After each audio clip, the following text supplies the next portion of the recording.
Do NFPA and Underwriters Laboratories, also known as UL, provide guidance for installation and use of heat tracing in automatic sprinkler systems for areas exposed to freezing.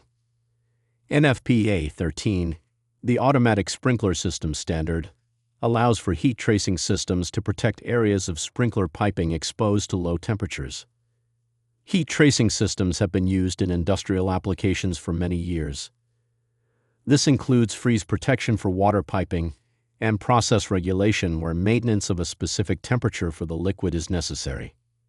The method involves securely wrapping or attaching electric cables along the length of piping.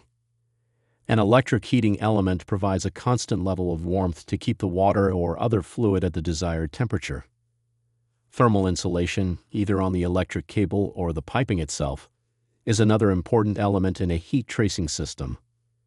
For protection of sprinkler piping, heat tracing is permitted using listed equipment.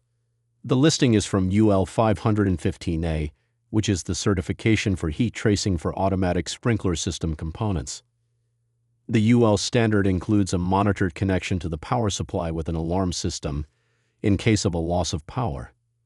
Performance tests are included to be sure the system maintains the desired temperature and to monitor high or low water temperature, loss of continuity of the cable, and monitoring system failure. Thanks for watching. Don't forget to like this video and subscribe to our channel for more informative content from MSO.